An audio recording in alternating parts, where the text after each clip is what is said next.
नमस्कार दोस्तों। I hope आप सब अच्छे होंगे। मैं रोहित गुप्ता आप सभी का इस प्लेटफॉर्म पे स्वागत करता हूं। यूजीसी नेट का एग्ज़ाम का डेट आ गया है जून 2024 का। सब लोग जितने लोग तैयारी कर रहे हैं उनके लिए मैं सभी के लिए शुभकामनाएं अर्पित करता हूं। आप लोग अपना फॉर्म जल्दी से जल्दी भर दें, बहुत ज़्यादा लास्ट डेट का वेट ना करें। कभी-कभी क्या होता है, लास्ट डेट के वेट के चक्कर में आपका फॉर्म रह जाता है, क्योंकि कभी-कभी टेक्निकल प्रॉब्लम की वजह से साइट बिज़ी हो जाती है। तो उन सब चीज़ों से बचने के लिए अभी अप्लाई कर दें। और ये जो आप देख रहे हो university grant commission, net bureau, net syllabus, तो आज मैं सिर्फ़ इसमें सिलेबस नहीं बट सिलेबस को कैसे पढ़ा जाए और इसकी रिलेवेंस क्या है, क्यों ज़रूरी है, मल्टीपल डोमेन में मैं कोशिश करूँगा इसको डिस्कस करने की। वीडियो थोड़ा बड़ा होगा। जो डेडिकेटेड स्टूडेंट्स हैं, जो डेडिकेटेड हैं अपने प्रिपरेशन को लेके, तो वो ज़रूर देखें। और बाकी तो इसमें सबसे अच्छी बात ये है ना, रिफ्लेक्शन। और इतनी कह सकते हो कि जब मर्जी जब आप इसको स्किप कर सकते हो। तो ये टोटली आप पे डिपेंड करता है। सोशल वर्क को हम इसमें सिलेबस को डिटेल में डिस्कशन करेंगे और अच्छा खासा जो कहाँ से कैसे पढ़ सकते हैं, क्यों ज़रूरी है, इन सब पे हम लोग डिस्कस करेंगे। तो यूनिट 1 है nature and development of social work, यानी जो सोशल वर्क है, समाज कार्य है, उसकी प्रकृति क्या है, उसका विकास कितना हुआ है, कब से कहाँ से। Society, human behaviour and communities, जो समाज है, समाज में रहने वाले लोगों का व्यवहार क्या है और उस समाज में जो एक समुदाय बनता है उसका क्या महत्व है। समाज कार्य यानी social work with individuals and groups, एक व्यक्ति के आधार पे जब कोई व्यक्ति अपनी समस्या लेके आता है तो उसका कैसे समाधान करते हैं एक प्रोफेशनल सोशल वर्कर होने के नाते, और एक ग्रुप का, एक समूह का कैसे करते हैं। Social work with communities and social action, तो सोशल वर्क कम्युनिटीज के साथ, और जब कम्युनिटीज के साथ एक एक्शन लेने की जरूरत होती है मास लेवल पे, तो वो क्या फर्क होता है सोशल वर्क का कम्युनिटी के साथ, और सोशल एक्शन में क्या रोल होता है प्रोफेशनल सोशल वर्कर का। रिसर्च एस्पेक्ट में जब सोशल वर्क में रिसर्च करते हैं तो क्वांटिटेटिव और क्वालिटेटिव अप्रोच क्या होता है, क्वांटिटेटिव और क्वालिटेटिव में क्या बेसिक फ़र्क होती है, तो ये सब डिस्कस करेंगे। Administration, welfare and development services, social policy, planning and social development, कोई सोशल पॉलिसी बनती है, उसका फिर जो प्लानिंग होता है और फिर उसका सोशल डेवलपमेंट में क्या रोल होता है, ये सब डिस्कस करेंगे। इंडियन कॉन्स्टिट्यूशन यानी भारतीय संविधान, सोशल जस्टिस यानी सामाजिक न्याय, human rights and social work practices, और मानव अधिकार और समाज कार्य की जो प्रैक्टिसेस हैं वो कहाँ कहाँ है, कितने रिलेवेंट है, उस पर डिस्कस करेंगे। उसके बाद में ये सब बेसिक आपके अंदर अगर नॉलेज डेवलप हो जाता है तो क्या क्या एरियाज हैं सोशल वर्क प्रैक्टिस की, एरियाज जो पहला है और फिर दूसरा है, उन दोनों को डिस्कस करेंगे। तो इसको आप स्कोप के तहत भी रख सकते हो कि सोशल वर्क का स्कोप कहाँ कहाँ पे है, तो उसको लेके हम लोग डिस्कस करते हैं। तो सबसे पहले unit 1, nature and development of social work. तो सोशल वर्क यानी उसका डेफिनेशन क्या होगा, एक सोशल वर्क का जो ऑथेंटिक डेफिनेशन है, जो जितने बड़े थियरिस्ट हुए हैं उन्होंने क्या दिए हैं, स्कोप क्या है सोशल वर्क का, उसके प्रिंसिपल्स क्या है, उसके नेचर क्या है, गोल क्या है, प्रोसेस क्या है। तो ये आपका सबसे इनिशियल स्टेज में आपको पढ़ना होगा कि जिस प्रोफेशन में आप हो उसका एटलीस्ट आपको पता होना चाहिए। हिस्टोरिकल डेवलपमेंट यानी सोशल वर्क स्टार्ट कहाँ से हुआ, development of professional social work across the world. अब वर्ल्ड में क्या, यूके, यूएसए और इंडिया, तीनों को आपको पढ़ना इसलिए होता है क्योंकि यूके और यूएसए को माना जाता है कि ये डेवलप्ड नेशन में आते थे बिफोर 200 या 100 ईयर्स, क्योंकि बाकी जगहों पे इन्हीं का, यूके का ही राज था, तो इसीलिए हिस्टोरिकल डेवलपमेंट में हम ज़्यादातर यूके और यूएसए का ही पढ़ते हैं। Social reform and professional work यानी जो कंट्रीब्यूशन ऑफ रिफॉर्मर्स है सोशल वर्क में, और कंट्रीब्यूशन है उनका 19th और 20th सेंचुरी में, फिर वो आगे क्या प्रोफेशनलिज्म में डेवलपमेंट हुआ, उसको लेके पढ़ेंगे। Social work as a profession in India, भारत में एक प्रोफेशनल सोशल वर्कर का कितना रोल है और वो कितना उसका विकास हुआ है, ये पढ़ेंगे। उसके वैल्यूज क्या हैं, कॉम्पिटेंसीज क्या होनी चाहिए, यानी गुण कितना होने, उसके अंदर क्वालिटीज क्या होनी चाहिए, कोड ऑफ एथिक्स यानी जो नैतिकता के गुण हैं वो कितने होने चाहिए। और एक सोशल वर्क प्रैक्टिशनर्स के अंदर जो ये सारे गुण होने के साथ साथ उसकी अपनी आइडियोलॉजिकल बायसनेस की और ऐसा आइडियोलॉजिकल डायलेमा आता है, तो वहाँ पे जो एथिक्स है सोशल वर्क का वो कैसे काम करता है, यानी कोड ऑफ एथिक्स, उन सब चीज़ों को आपको पढ़ने की ज़रूरत है। थियरीज़ में theories of social work practice, changing context of social work practice, यानी इमर्जिंग पर्सपेक्टिव क्या है, ट्रेंड्स क्या है, चैलेंजेस हैं क्या है, और सोशल वर्क प्रैक्टिस के दौरान नए-नए जैसे अभी कंकरेंट इश्यूज आप देख रहे हो कि साइबर क्राइम बढ़ रहा है, तो ऐसे में आपके साथ जो नए-नए चैलेंजेस आ रहे हैं उसके साथ कैसे डील करोगे।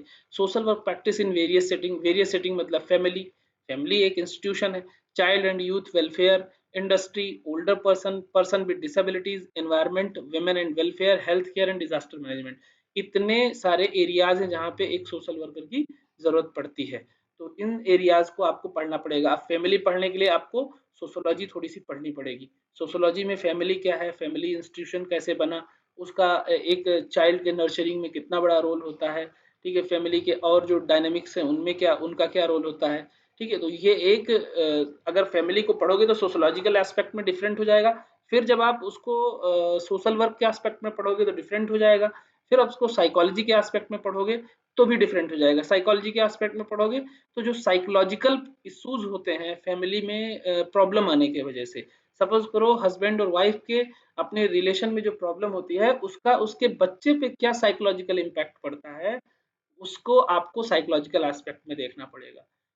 सोशल एस्पेक्ट में कि एक फैमिली में आपस में बेहतर कनेक्टिविटी का उस बच्चे के सोशल नर्चरिंग में कितना प्रभाव पड़ता है, ठीक है।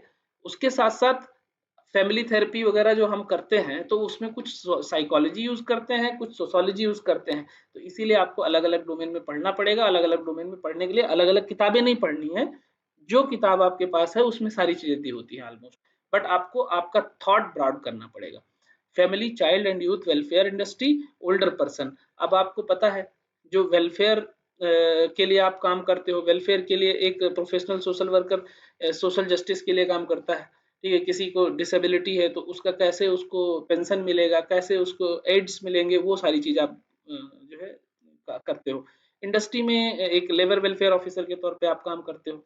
ओल्डर पर्सन के साथ आप काम करते हो कि उसकी जो बेसिक नीड्स हैं, अगर उसके घर वालों ने, उसके बच्चों ने उनको निकाल दिया है तो उसको कहाँ सेटल करना होगा, ये सब चीज़ों पे देखते हो। पर्सन विद डिसेबिलिटीज यानी जो व्यक्ति किसी डिसेबिलिटी के साथ जूझ रहा है, तो उसमें आपका रोल क्या हो जाता है। Environment, women and welfare, health care and disaster में, हेल्थ केयर में आप लोगों को पता है एज एमएसएसओ मेडिकल सोशल वर्कर आप काम करते हो। यूनिट 2 में है society, human behaviour and communities. ये बहुत ज़्यादा इंपॉर्टेंट इसलिए हो जाता है क्योंकि एक सोसाइटी का जो स्ट्रक्चर है वो बहुत कॉम्प्लेक्स है। अब सोसाइटी पहले जॉइंट फैमिली की तरफ ज़्यादा रुख कर रही थी, अब न्यूक्लियर फैमिली की तरफ रुख कर रही है, तो नए-नए प्रॉब्लम आ रहे हैं। सोशल स्ट्रक्चर जिसको मतलब एक समाज का स्ट्रक्चर क्या है, सोशल इंस्टीट्यूशन इंस्टीट्यूशन क्या-क्या है, सोशल ग्रुप्स क्या है, सोशलाइजेशन कैसे होता है, सोशल कंट्रोल क्या है और सोशल चेंज क्या है।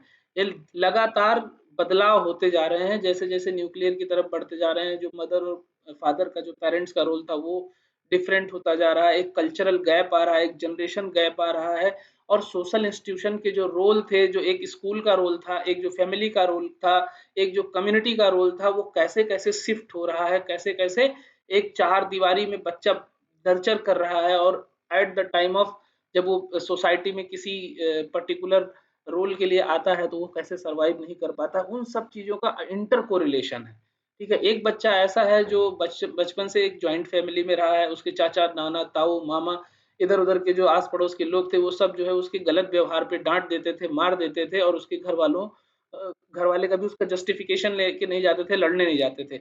एक ऐसा बच्चा है जिसको अड़ोस-पड़ोस वाले जानते तक नहीं है, वो अड़ोस-पड़ोस को जानता तक नहीं है, अपने चाचा, नाना, मामा, ताऊ को नहीं जानता है, एक बंद चार दीवारी में पढ़ा है, अपने मम्मी-पापा को सिर्फ देखा है, तो जब वो सोसाइटी में आता है तो उसकी कोपिंग मैकेनिज्म में बहुत डिफरेंट होता है।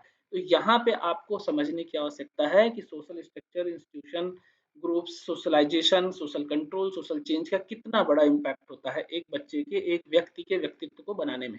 Approaches to the study of society. अब क्या अप्रोचेस, एक फंक्शनलिस्ट के रूप में, एक कॉन्फ्लिक्ट और डायलेक्टिकल रूप में, स्ट्रक्चरलिज्म एंड पोस्ट मॉडर्निज्म। देखो अप्रोच मतलब किस माध्यम से आप जाके उस चीज को असेस करते हो। फंक्शनलिस्ट मतलब आप ये कहते हो कि सारे जो फंक्शन है बॉडी के, जैसे वो एक दूसरे के ऊपर डिपेंडेंट है। मतलब अगर लीवर आपका खराब हो गया तब भी आप जो है ठीक से खा नहीं पाओगे, चल नहीं पाओगे, पैर में दिक्कत आ गई तो भी। तो वही कहा गया कि एक फंक्शनलिस्ट के ऊपर देखोगे तो एक फैमिली में एक माँ का भी रोल है, एक पिता का रोल है, दादा का रोल है, दादी का रोल है, चाचा ताऊ का रोल है, भाई बहन का रोल है, सबका रोल है एक व्यक्ति के व्यक्तित्व को तैयार करने में। उसके बाद में उसमें कॉन्फ्लिक्ट क्या आते हैं, डायलैक्टिकल मतलब दो लोगों में कॉन्फ्लिक्ट अगर होता है तो जैसे स्ट्रक्चरलिज्म यानी स्ट्रक्चर में प्रॉब्लम, पोस्ट मॉडर्निज्म यानी एक मॉडर्निज्म था, अब मॉडर्निज्म के बाद पोस्ट मॉडर्निज्म, मतलब आज ऐसा कंडीशन हो गया है कि बच्चे को भी आप कह के उसके मम्मी पापा बुलाते हैं, और जरा सा भी उसके टोन में, माँ बाप के टोन में अगर थोड़ा ऊंचा नीचा हो गया तो बच्चा वहां भी टोक देता है। तो ये जो जनरेशन गैप आया है पोस्ट मॉडर्निज्म की वजह से आया है, और इस जनरेशन गैप में क्या क्या इश्यूज हो सकते हैं वो आपको पढ़ने की आवश्यकता है। मैं क्यों बोल रहा हूँ ये सिलेबस डिस्कस करने का, सिर्फ और सिर्फ ये मेरा रीजन है कि आपके आसपास में ही चीजें हैं, उसी को पढ़ने की जरूरत है। आप सिलेबस पढ़ो, किताब पढ़ो, लेकिन किताब के साथ साथ आप अपने आसपास चीजें जो हो रही हैं उसको पढ़ो। किताबों से ज्यादा वो चीजें सिखा देंगी और कॉन्सेप्ट डेवलप हो जाएगा, और आप एक बार किताब पढ़ लोगे और सोसाइटी को इस लेंस से देखोगे तो ऑटोमेटिकली आपकी पढ़ाई बेहतर हो जाएगी, क्वेश्चन बहुत इजीली कर पाओगे। सोशल सिस्टम एंड स्ट्रेटिफिकेशन, यानी जो सोशल सिस्टम है और जो स्तरीकरण है, क्या है उसका रोल मेजर सोशल सिस्टम में, क्या है, फैमिली एंड रिलीजन। ये ऐसे सोशल सिस्टम है जिनका बहुत बड़ा रोल होता है एक कम्युनिटी को डेवलप होने में। Family and religion. Social stratification, अब सोशल स्ट्रेटिफिकेशन यानी समाज का जो स्तर अलग अलग वर्ग के आधार पे बनता चला जाता है, फाइनेंस के आधार पे, कास्ट के आधार पे, उसके प्रोफेशन के आधार पे। उसमें मार्क्सिस्ट की विचारधारा क्या है, फंक्शनलिस्ट की विचारधारा क्या है, बेबेरियन अप्रोच क्या है, ये पढ़ने की जरूरत है। ह्यूमन बिहेवियर यानी मानव का व्यवहार। Normal and abnormal behaviour, normal behaviour जो सेट ऑफ पैटर्न्स हैं सोसाइटी के, कि तुम अगर कोई बड़ा मिल गया तो उससे नमस्ते करोगे, सर झुका के बात करोगे, प्रिंसिपल से अलग टोन में बात करोगे, क्लास टीचर से थोड़ा सा टोन डिफरेंट हो जाता है, क्लास के मॉनिटर से टोन डिफरेंट हो जाता है, मम्मी पापा से बात करने का, मम्मी के साथ बात करने का टोन डिफरेंट होता है, पापा के साथ डिफरेंट होता है, सिबलिंग्स के साथ डिफरेंट होता है। अब ऐसा ही ना हो कि आप मोनोटोनस हो जाओ, सबसे एक ही टोन में बात कर रहे हो। तो वो चीज है कि क्या समाज ने जो पैटर्न बनाया है उसके अप्रोप्रिएट आप व्यवहार कर रहे हो तो वो नॉर्मल हो गया। अब नॉर्मल समाज के बनाए हुए पैटर्न के अपोजिट जाके आप व्यवहार करते हो तो एबनॉर्मल बिहेवियर हो गया। जैसे टीचर को आप हाय नहीं बोल सकते, हेलो नहीं बोल सकते, आप उनको गुड मॉर्निंग विश करते हो जनरली, ठीक है, या जो भी टाइम है वो विश करते हो, तो वो नॉर्मल एबनॉर्मल बिहेवियर की बात है। उसके डिटर्मिनेंट्स क्या क्या होंगे, life span perspective of human development, पूरे जीवन व्यक्तित्व का विकास होता है, उसमें क्या क्या हर्डल्स आते हैं, क्या क्या जो है अच्छी चीजें होती है वो पढ़ने की। डेवलपमेंटल टास्क क्या है, डेवलपमेंट टास्क मतलब कि अलग अलग एज में अलग अलग चीजों का विकास होना जरूरी है, ठीक है। चाइल्डहुड में आप हैं, डेवलपमेंटल माइलस्टोन की जब हम बात करते हैं तो फ्रॉम द कह सकते हो कंसीव, जब बच्चा कंसीव होता है वहां से लेके डेवलपमेंटल माइलस्टोन देखा जाता है। और बच्चे का बर्थ हो गया तो टाइम पे चला बोला कि, टाइम पे बोला चला कि नहीं, टाइम पे उसने घुटनों के बल चलना सीखा कि नहीं, ना, तो ये सारी चीजें डेवलपमेंटल टास्क में आ जाती हैं। और उसके बाद में फिर ड्यूरिंग प्री नटल पीरियड जो अभी हमने आपको बताया, नहीं बचपन से उसके बाद में इन्फेंसी, इन्फेंसी का babyhood, childhood, puberty, adolescent and adulthood, ये पूरे इस टाइम के दौरान उसकी ग्रोथ देखी जाती है। अगर अप्रोप्रिएट है तो ह्यूमन बिहेवियर एक अच्छा हो सकता है। अच्छा बुरा तो नहीं कहेंगे, एबनॉर्मलिटी अगर कोई है तो ये इस फेज में कोई प्रॉब्लम हुई है तो उसकी एबनॉर्मलिटी होने के चांसेस होते हैं। Theories of personality, psychoanalytical theory of personality, behavioural theories and humanistic theories, तो ये तीनों थ्योरी आपको हर जगह मिलेंगी। अगर कहीं भी कोई क्वेश्चन मतलब एग्जाम देने जा रहे हो तो वहाँ मिलता ही है, तो इसीलिए आपको ये पढ़ना आवश्यकता है। सोशल साइकोलॉजी यानी सोशल परसेप्शन, एटीट्यूड फॉर्मेशन, कैसे किसी का व्यक्तित्व बनता है, change and measurement, communication and theories of collective behaviour, type of communities, कैसे कम्युनिटीज है, रूरल है, अर्बन है, ट्राइबल है, वर्चुअल कम्युनिटी। अब सबसे ज्यादा इंपॉर्टेंट है वर्चुअल कम्युनिटी। आप एक भी पोस्ट डालते हो तो उस पर ढेर सारे लाइक आ जाते हैं तो आपको लगता है कि मेरा कुछ सोशल आइडेंटिटी है, नहीं आते हैं तो आप टेंशन में आ जाते हो, फिर फोटो को एडिट करके डालोगे, मल्टीपल कुछ ऐसी ऐसी चीजें लिखोगे जिससे आप लोगों को अट्रैक्ट कर पाओ। तो ये वर्चुअल कम्युनिटी बहुत ज्यादा आजकल मैटर कर रही है, और ऐसे क्लाइंट बहुत ज्यादा हमारे पास आते भी हैं कभी कभी। ट्राइबल कम्युनिटी आप जानते ही हो, अर्बन कम्युनिटी, रूरल कम्युनिटी जानते ही हो। वेरियस वल्नरेबल ग्रुप क्या हो सकते हैं, विमेन बहुत वल्नरेबल है, चाइल्ड वल्नरेबल है, एज्ड है और दलित है, कास्ट एंड क्लास सिस्टम में आप जानते ही हो कितना ज़्यादा जातिवाद और वर्ग का है। तो इनके कैरेक्टरिस्टिक्स क्या हो सकते हैं, इनके प्रॉब्लम क्या हो सकते हैं, एक विमेन के साथ क्या प्रॉब्लम हो सकती है। आपने देखा ये पे पैरिटी है, समान काम के लिए समान वेतन नहीं दिया जाता था, अभी भी कुछ-कुछ जगहों पे है। चाइल्ड के साथ क्या हो सकता है, उसके साथ सेक्सुअल वायलेंस हो सकता है, सोशल वायलेंस हो सकता है, बहुत तरीके की बचपन में वो खुद मतलब कुछ क्राइम करता है तो उसके साथ क्या इश्यूज़ होंगे, एज्ड के साथ क्या-क्या हो सकती है, दलित के साथ क्या-क्या हो सकती है, तो इस लेवल पे आपको सोचने की आवश्यकता है। यूनिट 3 में देखा जाए तो social work with individual and groups, यानी जो हम case work, group work, community work करते हैं, ये तीनों प्राइमरी मेथड्स हैं।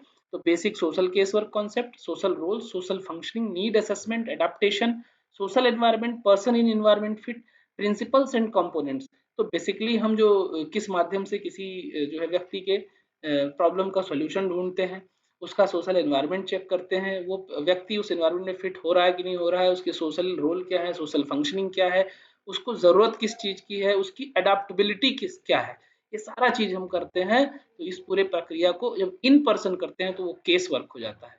और ग्रुप वर्क यानी जब हम एक समूह को बैठालते हैं सेम प्रॉब्लम वाले व्यक्ति, जैसे 10 लोगों को बिठाया, 10 लोग तंबाकू ले रहे हैं और वो छोड़ना चाह रहे हैं, या वो अभी डायलेमा में है कि छोड़ेंगे ना छोड़ें, यानी 10 लोगों की प्रॉब्लम क्या है, तंबाकू, तंबाकू का सेवन।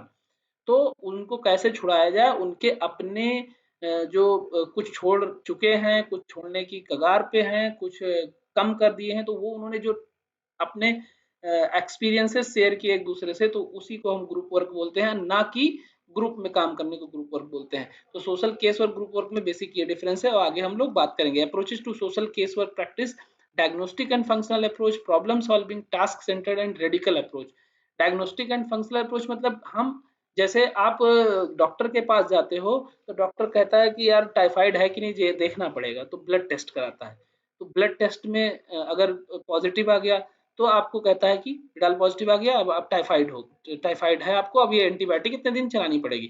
बट जो केस वर्कर होता है यानी प्रोफेशनल सोशल वर्कर होता है, वो आपके व्यवहार, आपके सोशल रोल और इन सब चीज़ों को असेस करके पहुँचता है। क्लिनिकल डायग्नोसिस है या आपने एचएच पर्लमेंट का पढ़ा ही होगा, तो वो बताता है कि ये आपका ये सोशल डायग्नोसिस है, आपकी प्रॉब्लम यहाँ है। तो वो उसकी स्ट्रेंथ और उसकी वीकनेस को असेस करके फिर उसमें उसको इनेबल करता है, उसी के ही स्ट्रेंथ और वीकनेस से उसकी प्रॉब्लम को सॉर्ट आउट करता है। तो वो होता है डायग्नोसिस। और फंक्शनल अप्रोच मतलब जो आपकी फंक्शनैलिटी है, उसमें कैसे आप अपने फंक्शंस को बेहतर कर सकते हैं, जो चीज़ें में आप कमज़ोर हैं, उसको कैसे मजबूत कर सकते हैं, इसकी बात करता है। और इन सभी से उसकी प्रॉब्लम को सॉल्व करता है।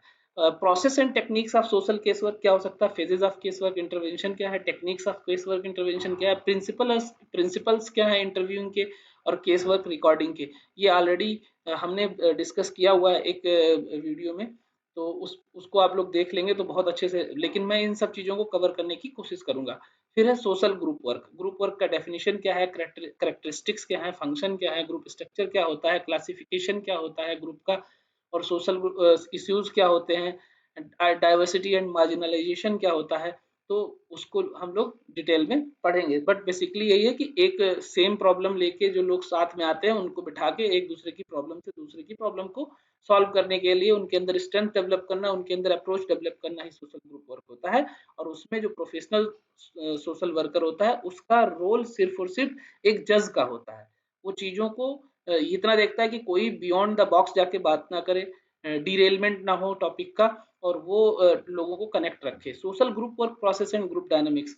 तो प्रिंसिपल्स क्या है, डिटर्मिनेंट्स क्या है, इंडिकेटर्स और आउटकम्स क्या है, decision making and problem solving process क्या है, theories of leadership, role and responsibility of group leader. तो एक ग्रुप लीडर का ही रोल होता है ग्रुप वर्कर का। ग्रुप डेवलपमेंट, अब आपने स्टेजेस पढ़े ही है ना, जो टकमैन के स्टेजेस हैं, तो कैसे ग्रुप फॉर्म होता है, कैसे उसके कानून बनते हैं, नियम कानून बनता है, ठीक है, कैसे उसको एडजस्ट करते हैं, वो सारा चीज़ आपको डिटेल में पढ़ना पड़ेगा। Techniques and skills in group work, group climate क्या होना चाहिए, कम्युनिकेशन क्या होना चाहिए, use of programme media and group work, recording कैसे होगी, मॉनिटरिंग एंड इवेल्युएशन क्या होगा। फिर practice sites of social case work and social group work क्या होगा, client groups and various setting. अब वेरियस सेटिंग में क्या हो सकते हैं, चिल्ड्रन हो सकते हैं, करेक्शनल होम हो सकता है, हेल्थ हो सकता है, विमेन पर्सन विद डिसेबिलिटीज हो सकते हैं, ओल्डर पर्सन हो सकते हैं, oppressed groups.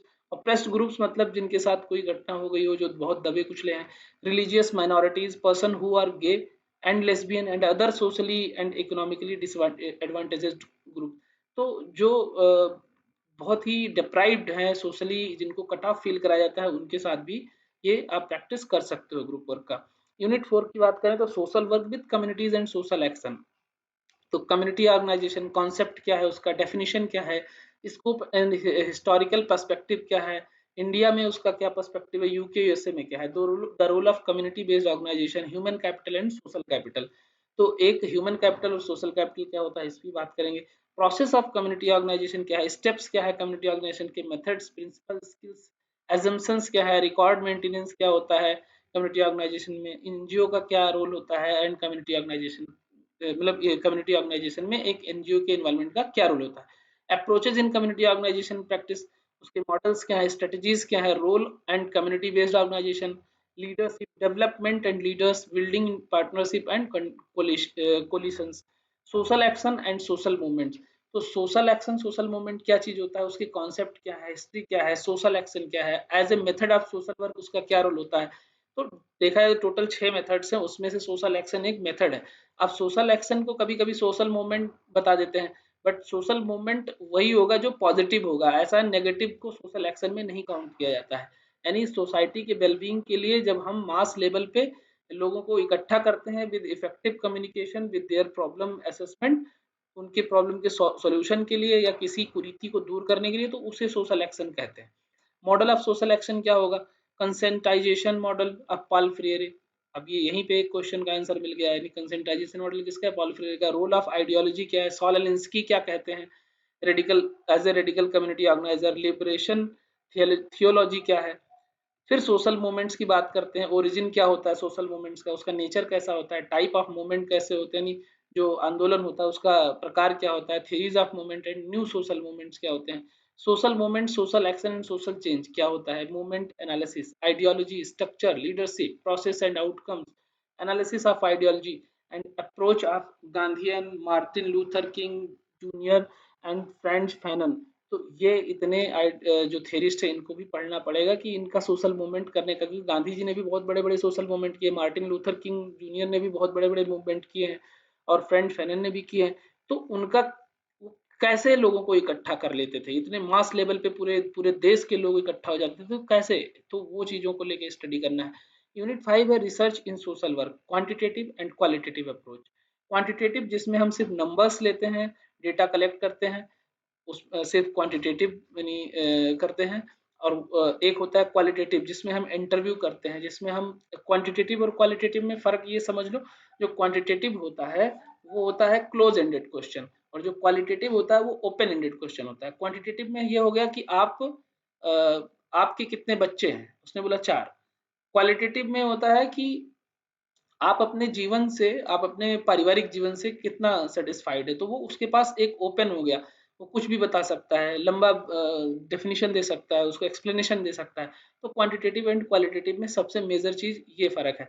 But most of the time हम जो रिसर्च में यूज करते हैं वो मिक्स मेथड यूज करते हैं, क्योंकि जैसे आपने सोशियो डेमोग्राफिक डेटा लिया तो वो क्वांटिटेटिव हो गया, उसके बाद में आपने इंटरव्यू मेथड यूज किया तो वो क्वालिटेटिव हो गया। तो इसको मिक्स मेथड बोलते हैं, क्योंकि बिना क्वांटिटेटिव के क्वालिटेटिव का ऑथेंटिकेशन बहुत मुश्किल हो जाता है, और क्वालिटेटिव डेटा को भी हम क्वांटिटेटिव में कन्वर्ट करते हैं with the operationalisation of variables. कैसे करते हैं कि लाइकर्ट स्केल यूज कर लिया, ठीक है, या और भी बोगार्डस स्केल, कई तरीके के स्केल्स होते हैं। वो स्केल इसलिए यूज करते हैं कि हम क्वेश्चन में रेटिंग दे रहे हैं, रेटिंग यूज कर लिया कि आपको हमारे सामान, जैसे आप फ्लिपकार्ट पे कोई सामान खरीदते हो तो रेटिंग देते हो ना कि 4 स्टार दे रहे हो, 3.5 दे रहे हो, तो वो क्या है, आपको कितना पसंद आया उसका। तो ऐसा है नहीं आप कह सकते हो 1 किलो पसंद आया, 2 किलो पसंद आया, आप उसको स्टार रेटिंग देते हो, 1 स्टार, 2 स्टार, 2.5 स्टार, 3 स्टार। तो वो क्या हो गया, क्वालिटेटिव को हमने क्वांटिटेटिव में चेंज कर दिया। तो ये होता है बेसिकली क्वांटिटेटिव और क्वालिटेटिव में फर्क। तो बेसिकली जो हम क्वांटिटेटिव में पढ़ेंगे, इसको बोला जाता है basic of social science research, meaning of research, social science and social work research में क्या फर्क होता है, मीनिंग और नेचर और स्कोप क्या होता है, स्टेप्स क्या होते हैं सोशल साइंस रिसर्च के। एक मैं पहले भी डिस्कस कर चुका हूँ कि किसी भी रिसर्च को करने से पहले आपके पास प्रॉब्लम होना चाहिए कि क्यों, क्या क्या समस्या क्या है। तो प्रॉब्लम का फॉर्मुलेशन करते हैं, फिर लिटरेचर रिव्यू करते हैं उससे संबंधित जो उस पर रिसर्च ऑलरेडी हुए हैं, उसका आपका ऑब्जेक्टिव क्या होगा, फिर एक टेंटेटिव आप हाइपोथेसिस बनाते हो, फिर रिसर्च डिजाइन में पूरा आप लिखते हो कि क्या कैसा हमारा रिसर्च होगा, रिसर्च का मेथड क्या होगा, फिर सैंपलिंग डिजाइन करते हो कि सैंपल डिजाइन में तो मेथड ऑफ सैंपलिंग क्या होगा और किस पॉपुलेशन पे आप रिसर्च करोगे, सोर्सेस क्या होंगे, methods and tools of data collection क्या होगा, प्रोसेसिंग क्या होगा, एनालिसिस ऑफ डेटा किस में करोगे, एसपीएसएस में करोगे, एक्सेल में करोगे, या क्या टेस्ट लगाओगे, कौन सा हाइपोथेसिस टेस्टिंग करोगे, तो किस टूल्स के माध्यम से, किस मेथड्स के माध्यम से करोगे। उसके बाद में जो है फाइनली उसका रिसर्च रिपोर्ट लिखते हो एनालिसिस के बाद, और presentation and styles of reference, यानी रेफरेंस किस स्टाइल में कर रहे हो, एपीए में कर रहे हो, वैंकूवर में कर रहे हो, बहुत मेथड्स हैं, साइटिंग एंड पैराफ्रेजिंग, और उसके बाद में आप उसके साइटिंग डिफरेंट चीज होती है, और पैराफ्रेज करना, तो ये सब पैराफ्रेज और साइटिंग पैराफ्रेजिंग तो पहले ही आ जाता है। बेसिक स्टैटिस्टिकल कॉन्सेप्ट क्या होते हैं, process of statistical inquiry and dealing with descriptive and inferential statistics method, parametric and non parametric test, तो पैरामेट्रिक और नॉन पैरामेट्रिक टेस्ट तो हम पढ़ेंगे डिटेल में, बट ये बेसिक स्टैटिस्टिकल कॉन्सेप्ट भी पढ़ना पड़ेगा। क्वालिटेटिव रिसर्च सेम वही चीज है, meaning basic tenets of qualitative research, difference between quantitative and qualitative approach, ये चीज पढ़ना है। डिजाइनिंग क्वालिटेटिव रिसर्च, कैसे डिजाइन करेंगे, स्टेप्स क्या होगा, मेथड्स ऑफ क्वालिटेटिव रिसर्च क्या होगा, field study, case study, focus group discussion, narratives, observation and theoretic research, managing qualitative data, procedure, techniques, analysing qualitative data, report writing, तो ये basically qualitative data हो जाता है, जिसमें हम नंबर्स पे कम बात करते हैं। आप देखते हो जो पॉडकास्ट होता है, और पॉडकास्ट के बाद पूरे 1 घंटे पॉडकास्ट के बाद वो एक एक डेढ़ डेढ़ मिनट का जो क्रक्स डालते हैं, तो वो कहीं ना कहीं एक क्वालिटेटिव रिसर्च का आउटकम होता है, ठीक है, जो ओवरऑल उन्होंने एक उसका समरी दिया। तो सेक्शन सी में मिक्स्ड मेथड रिसर्च जो मैंने अभी बताया था, तो कंपोनेंट्स ऑफ मिक्स्ड मेथड्स क्या होता है, प्रोसीजर्स क्या होता है, combining qualitative and qualitative research क्या होता है, तो जो अभी हमने आपको बताया ऑलमोस्ट वही चीजें हैं। यूनिट 6 में administration, welfare and development services, तो अभी तक देखो ये रिसर्च से पहले जो हम लोगों ने पढ़ा है ना, वो मेथड्स पढ़े हैं कि कैसे हम सोशल वर्क करेंगे, किन किन तरीकों का प्रयोग करेंगे। उसके बाद हमने ये देखा कि अगर समस्या आ रहा है तो उस समस्या की क्या बोलते हैं तीक्ष्णता कितनी है, उस समस्या का फैलाव कितना है, कितने लोगों में समस्या है, तो हम सोशल वर्क रिसर्च के माध्यम से जानते हैं।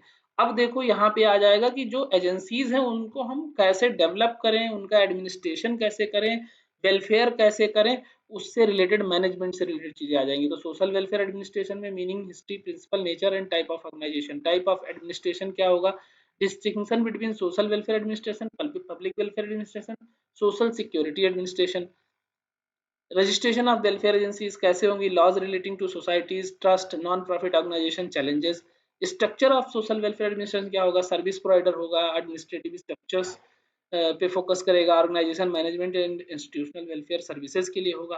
तो ये सब चीजें जो हम देखते हैं कि किसी ने एनजीओ का रजिस्ट्रेशन कराया है, किसी ने ट्रस्ट के कराया है, किसी ने कंपनी एक्ट के तहत कराया है, तो जो ट्रस्ट एक्ट होता है वो सोशल ट्रस्ट एक्ट 1860 के तहत होता है, उसमें 9 लोगों की मेंबरशिप चाहिए होती है, ट्रस्ट में 3 लोगों की चाहिए होती है, नॉन प्रॉफिट ऑर्गेनाइजेशंस जिसको हम बोलते हैं, जिसमें हम जो है किसी के वेलफेयर के लिए काम करते हैं एजेंसीज, और एक होती कंपनी एक्ट, उसमें भी 2 या 3 लोगों की जरूरत होती है।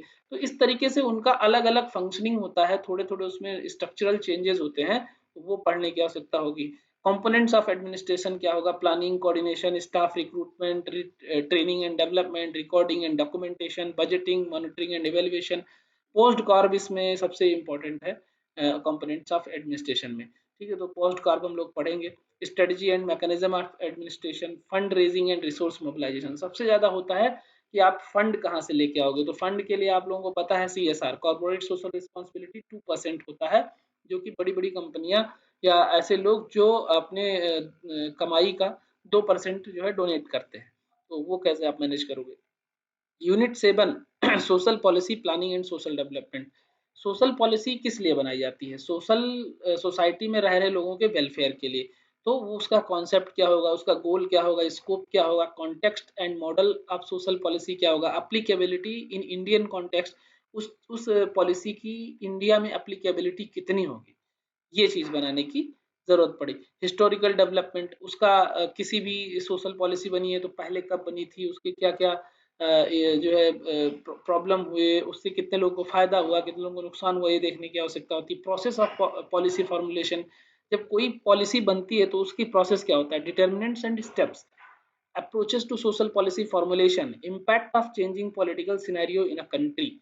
तो उसके ये सारे डोमेन पे ये चीज़ देखना होता है कि किन किन डिटर्मिनेंट्स पे हम काम करेंगे, क्या अप्रोच लगाएंगे, ठीक है, और उससे पॉलिटिकल सिनेरियो में कितनी चेंजेस आएंगी।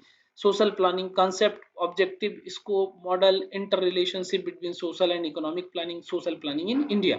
5 ईयर प्लान्स का क्या रोल रहा है? आप जब भारत आज़ाद हो उसके बाद 5 ईयर प्लानिंग, जो पंचवर्षीय योजनाएं चली, पहली पंचवर्षीय योजना में किस पे फोकस किया गया, दूसरी पंचवर्षीय योजना में किस पे फोकस किया गया, उसके बाद में 2014 आया तो नीति आयोग बना दिया गया, ठीक है, तो उसका क्या रोल है?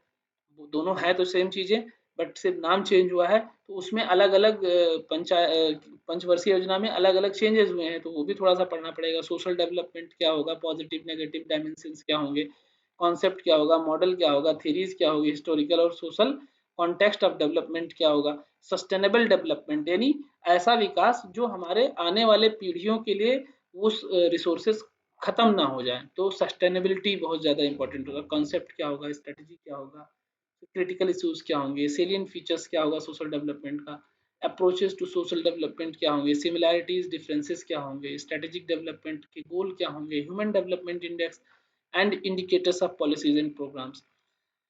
यूनिट नंबर 8 की बात करें तो यहाँ पे आपके लिए सबसे इम्पोर्टेंट हो जाता है कि चलो इतना सब तो करोगे, लेकिन आपको ये भी ध्यान देना है कि लोगों के अधिकार क्या हैं, लोगों की जो है कर्तव्य क्या है, लोगों की मूलभूत आवश्यकता क्या है, उनको न्याय कैसे मिलेगा, उनके अधिकारों की रक्षा कैसे होगी। तो एक सोशल वर्कर का रोल ये भी होता है। इसीलिए इंडियन कॉन्स्टिट्यूशन में जो मूलभूत व्यक्ति के अधिकार हैं, उनके कर्तव्य हैं, उनकी जो है सोशल जो रिस्पॉन्सिबिलिटी है, आपकी सोशल रिस्पॉन्सिबिलिटी को कैसे फुलफिल करोगे, सोशल जस्टिस सामाजिक न्याय कैसे दोगे, human rights and social work practices, तो इन सब चीज़ों में सोशल वर्क प्रैक्टिसेस कैसे करोगे। तो इंडियन कॉन्स्टिट्यूशन का कैरेक्टरिस्टिक्स क्या है, फीचर्स क्या है, प्रियम्बल क्या है, डायरेक्टिव प्रिंसिपल क्या है, स्टेट पॉलिसी एंड आर्टिकल्स क्या है। तो कैरेक्टरिस्टिक्स आपको पढ़ना पड़ेगा, फीचर्स भी पढ़ना पड़ेगा। फीचर्स में मतलब इंडियन कॉन्स्टिट्यूशन क्या काम करता है। प्रियम्बल में बेसिक चीजें आपको पढ़नी पड़ेंगी कि सामाजिक कल्याणकारी लोकतांत्रिक कैसा गणराज्य है भारत, और उसके कॉन्स्टिट्यूशन में जो बेसिक राइट्स दिए गए हैं लोगों को वो क्या है, वो पढ़ने की आवश्यकता है। सोशल जस्टिस में आपको सबसे ज्यादा नीति निर्देशक तत्व जो है वो पढ़ना पड़ेगा। कॉन्सेप्ट क्या है, डेफिनेशन क्या है, historical development, dimension, manifestation, social justice as a core value of social work profession. तो ये सोशल जस्टिस में जो नीति निर्देशक तत्व है उसका बहुत बड़ा रोल हो जाता है। Social justice and leadership, community building, personal and community empowerment, social justice and technology, promoting a plan and vision for change, reflections and connection, social reconstruction, paradigms, policies, privileges, implication of social justice and policy formulation. तो इतने इतने points को आपको देखना पड़ेगा। Instrument of social justice क्या हो सकता है, कॉन्स्टिट्यूशनल बेस, जो हमने अभी आपको बताया कि कॉन्स्टिट्यूशन में कुछ राइट्स दिए हैं, कुछ ड्यूटीज दिए हैं, कुछ डायरेक्टिव प्रिंसिपल्स हैं, तो उसके आधार पे कैसे जो है किसी को सोशल जस्टिस दिलाया जा सकता है। इंडियन लीगल सिस्टम जो कि इंडियन पेनल कोड था, अब भारतीय न्याय संहिता हो गई। लीगल एंड पब्लिक एडवोकेसी आपका जो काम है, रोल ऑफ एडवोकेसी, वो role of civil society as a pressure group. आप ग्रुप, एक ग्रुप प्रेशर ग्रुप उनको कहते हैं जो किसी सरकार पे दबाव बना सके अपने ऐसा नहीं गलत चीजों को मनवाने के लिए, सही चीजों को मनवाने के लिए। स्टेटरी bodies, history of human rights की हिस्ट्री क्या है, तो ह्यूमन राइट की हिस्ट्री आपको कब ह्यूमन राइट कमीशन बना, ह्यूमन राइट का काम क्या है, यही सब चीज़ पढ़ना। उसके कन्वेंशंस क्या क्या हुए हैं, उसके जो राइट्स ऑफ प्रोटेक्शन सिस्टम है, उसके जो कन्वेंशन हुए हैं, सीडा जैसे हुआ, या आरपीडब्ल्यूडी के लिए पर्सन विद डिसेबिलिटी के लिए ह्यूमन राइट्स की बात हुई, मेंटल हेल्थ के लिए ह्यूमन राइट्स की बात हुई।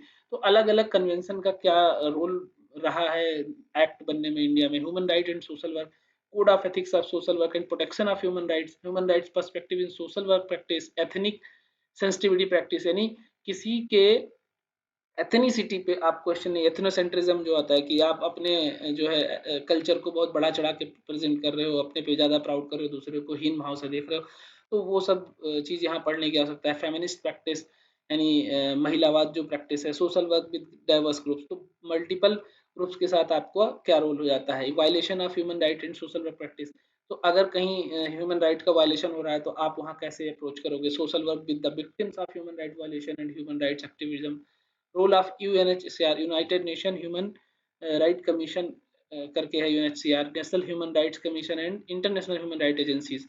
Unit 9 areas of social work practice.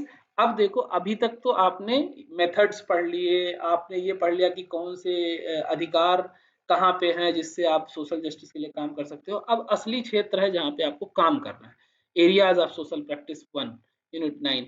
अब क्या है? Health care social work practice, यानी हॉस्पिटल में, मतलब स्वास्थ्य के क्षेत्र में social work with older person. किसी बुजुर्ग को अगर कोई हेल्थ इश्यूज होते हैं, वहां आप कैसे काम करोगे? एंड पर्सन विद डिसेबिलिटीज, किसी को कोई बीमारी डिसेबिलिटी है, जेंडर से related, labour welfare, industrial relation, personal management and human resource management, इतने डोमेन में आप काम करते हो। तो medical social work and psychiatric social work, ये हेल्थ फील्ड का हो गया। Concept, evaluation, role, function, responsibilities of medical social workers and psychiatric social workers, ये बहुत बड़ा बहुत मेजर रोल है हॉस्पिटल फील्ड का। Mental health and disease, normal and abnormal behaviour कैसे पता चलेगा? एपिडेमोलॉजी, मतलब उस बीमारी का फैलाव कितना है। एटियोलॉजी, मतलब उसकी हिस्ट्री क्या है। टाइप्स, कितने तरीके के हैं। Clinical manifestation and management of schizophrenia, schizophrenia जो कि एक मानसिक रोग है, उसका मैनेजमेंट क्या होगा। मूड डिसऑर्डर, जैसे सैडनेस है एक मूड है, और डिप्रेशन एक मूड डिसऑर्डर है, तो उसका कैसे मैनेजमेंट होगा। Neurotic disorder, stress related disorder, somatoform disorder, child and adolescent mental health problems, legislation related to mental health, यानी मेंटल हेल्थ केयर एक्ट। तो इसको इतने डोमेन में पढ़ना पड़ेगा। ये हमने ऑलरेडी अपने यूपी यूएमएस और वेलफेयर ऑफिसर के लिए जो तैयार यूपीएमएस में और एम्स एमएसएसओ में बहुत अच्छे से करा रखा है। बट इसको सेपरेट मैं एक मेंटल हेल्थ की वीडियोस बनाऊंगा, उसको आप लोगों के लिए बहुत ही हेल्पफुल होगा। लेकिन अभी के लिए आप लोग इस सिलेबस को आप ध्यान में रखिए कि क्यों मैं इसको डिस्कस कर रहा हूँ आपके साथ। जो स्टार्टिंग से जब पढ़ोगे तो वो चीजें एक दूसरे से लिंकअप होती चली जाएंगी। फिर theories of ageing and vulnerability, यानी उम्र के बढ़ने के साथ साथ क्या क्या प्रॉब्लम आती है और उनकी वल्नरेबिलिटी कितनी है। Psychological and sociological theories of ageing, यानी उम्र के बढ़ने के साथ साथ जो प्रॉब्लम आती है, क्या साइकोलॉजिकल आती है, क्या सोशोलॉजिकल प्रॉब्लम आती है। Psychological, social, physical needs and problems of older person, एक बुजुर्ग व्यक्ति के मानसिक, सामाजिक, शारीरिक जरूरतें क्या होती हैं और समस्याएं क्या होती है। राइट्स क्या है older person against neglect, abuse, violence and abandonment and social work intervention, उसमें आपका सोशल वर्क इंटरवेंशन क्या होगा। तो सीनियर सिटीजन एक्ट जो है वो आपको ध्यान रखने की जरूरत है, वहां पे ये आपको पढ़ना पड़ेगा। Person with disabilities, person with disabilities मतलब RPWD act, rights of person with disability act 2016, model of disability, कितने डिसेबिलिटी हैं, हिस्टोरिकल पर्सपेक्टिव क्या है, national international milestones from welfare to right based approach, legislative measures and social work intervention. जो अभी थोड़ी देर पहले हमने बोला था कि आरपीडब्ल्यूडी एक्ट 2016 बनने से पहले एक इंटरनेशनल लेवल पे एक कह सकते हो कि ये होता कॉन्फ्रेंस हुआ था डिसेबिलिटी के राइट्स के लेके। उसमें कुछ बदलाव आया, एसएलडी को ऐड किया गया, ऑटिज्म ऐड किया गया, तो उन्हीं के आधार पे ऐड किया। Gender and development, expression of gender disparity in education, health, property, employment and livelihood, यानी जेंडर रिलेटेड जो डिस्क्रिमिनेशन होता था उसको कैसे जो है टैकल किया गया, उसको कैसे एड्रेस किया गया। Making feminisation of poverty and manifestation of gender based violence, constitutional legislative safeguard and social work intervention, जो पोस्ट एक्ट आया, वर्क प्लेस हरेसमेंट आया महिलाओं का, तो उससे कैसे उसका इम्प्लीकेशन हुआ, उसके क्या फायदे हुए, क्या नुकसान हुए। Labour welfare and human resource management यानी HRM, historical background of industrial development as a subsystem of society, concept of labor welfare, nature, objectives, principle, theories, principles of labor welfare, labor legislation, human resource management। अब आप देख सकते हो कि एक industry में 100 200 500 labour होते हैं, तो वहां पे जाहिर सी बात है उनके वेलफेयर से रिलेटेड इशूज आ सकते हैं। पहले आपने देखा है पूरा बंद हो जाता था इंडस्ट्री, उसमें गुटबाजी हो जाती थी लेबर की, तो बहुत सारे इंडस्ट्री बर्बाद हो जाते थे। फिर ये होता था कि अगर लेबर बहुत उसका यूनियन स्ट्रांग हो गया तो इंडस्ट्री के लिए बहुत हार्मफुल है, और बहुत इंडस्ट्री तानाशाह हो गया तो लेबर के राइट्स को लेके वायलेशन होती थी। तो उन सब चीज़ों को कंट्रोल करने के लिए वेलफेयर ऑफिसर बनाया गया, उनके बीच में कमेटी बनाएगी, तो वहाँ पे आपका क्या रोल हो जाएगा। ठीक है, तो वो मैनेजमेंट की बात है। उसके बाद रिसोर्स मैनेजमेंट में concept, scope, evolution, theories, model, सब सिस्टम, ह्यूमन रिसोर्स डेवलपमेंट, ये जो सोशल वर्क में एचआरएम पढ़ते हैं उनके लिए इंपॉर्टेंट हो जाता है। Performance management system type, six sigma model क्या होता है, आईएसओ क्या होता है, जो स्टैंडर्ड के लिए बनाया जाता है, रजिस्ट्रेशन होती है। टोटल क्वालिटी मैनेजमेंट क्या है, कॉर्पोरेट सोशल रिस्पॉन्सिबिलिटी क्या है, concept issues, practice model, components, process and corporate governance क्या है। इतनी चीजें आपको पढ़नी पड़ेंगी। इवन वेलफेयर ऑफिसर की तैयारी के साथ साथ एक आपको मैंने बताया था लेबर वेलफेयर ऑफिसर का पोस्ट आया है, एक ही पोस्ट था, तो उसमें ये सारी चीजें आपको पढ़नी पड़ेंगी अगर उसकी तैयारी कर रहे हो। Personal management and industrial relation, concept definition, objective, scope, function, determinants and reflectors of industrial relation, model of industrial relation, globalization and industry, international level organisation, role, functions, collective bargaining क्या होता है, जब जो कलेक्टिव बार्गेनिंग समूह सामूहिक bargaining को कह सकते हो मोल तोल, कि हमें इतने घंटे काम करते हैं तो 1 घंटा एक्स्ट्रा करेंगे तो हम इतना पैसा चाहिए, जो हम बार्गेन करते हैं, जो लेन देन में, वही कलेक्टिव बार्गेनिंग है। एक समूह जब करता है तो उसको कलेक्टिव बार्गेनिंग बोलते हैं। Job analysis, man power planning, organisation behaviour and organisation development, interventions, तो इसमें आपका क्या रोल हो जाएगा। उसके बाद में लास्ट यूनिट है areas of social work practice 2, जिसमें social defence and correctional services, social work with families and children, environment and social work and disaster management. आप इसको समझ लें, डिफेंस और सिक्योरिटी में फर्क क्या है। सोशल डिफेंस जब आपकी सुरक्षा के लिए, सोशल डिफेंस में मतलब आपके साथ कोई सेक्सुअल वायलेंस हो रहा है, आपके साथ कोई सोशल वायलेंस हो रहा है, किसी और तरीके की वायलेंस हो रही है, तो वहां से जब रक्षा होती है वो सोशल डिफेंस है। बट सोशल सिक्योरिटी क्या होता है, आपके वेलफेयर के लिए, आपके जो है सपोज करो कोई फिजिकल डिसेबिलिटी है तो उसके उससे रिलेटेड आपको कोई फिजिकल एड दे दिया गया, या इंस्टीट्यूशन में आप पढ़ना चाह रहे हो तो उसमें छूट दे दिया गया, एडमिशन में कुछ फीस में छूट दे दिया गया, तो वो सोशल सिक्योरिटी हो जाता है।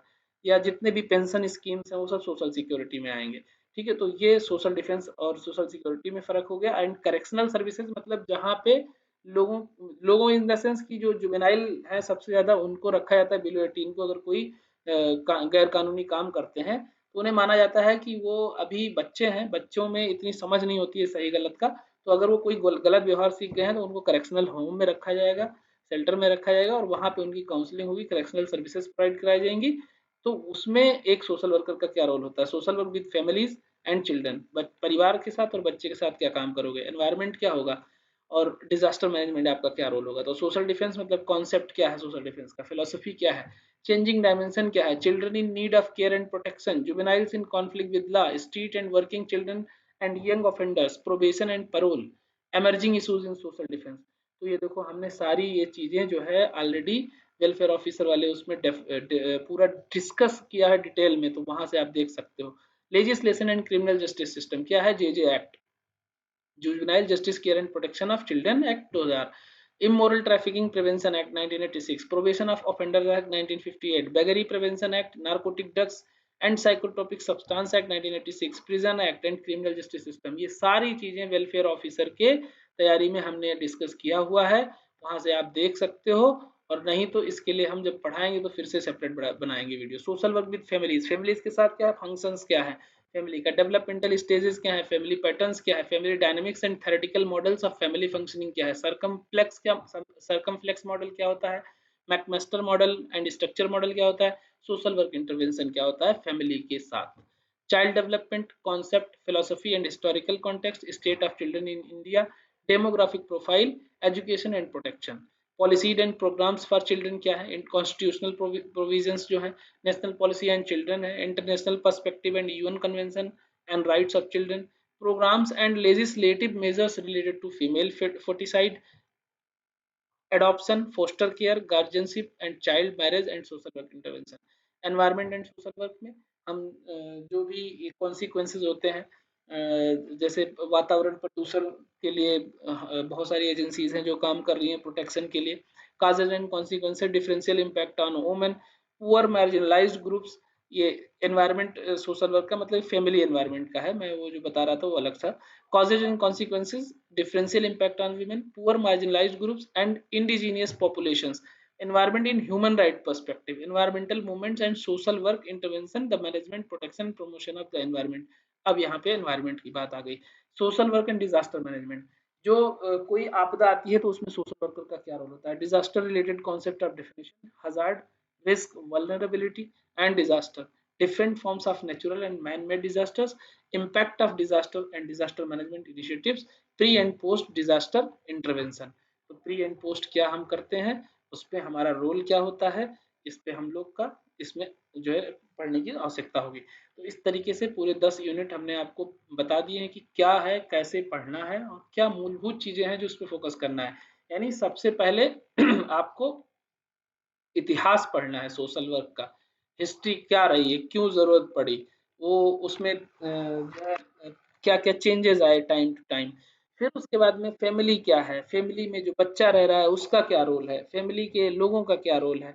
फिर उसके बाद में ऐसी प्रॉब्लम आ गई तो अब कौन सा तरीका अपनाओगे, यानी मेथड, मेथड आ गया तो फिर उसमें अप्रोच क्या अपनाओगे, अप्रोच आ गया तो फिर अभी उसमें प्रॉब्लम तो बहुत सारी है लेकिन असली प्रॉब्लम कहाँ है, तो वो सोशल वर्क रिसर्च के माध्यम से पता चलेगा कि कितना प्रॉब्लम है, कितने स्तर तक प्रॉब्लम है, कितने लोगों में प्रॉब्लम है।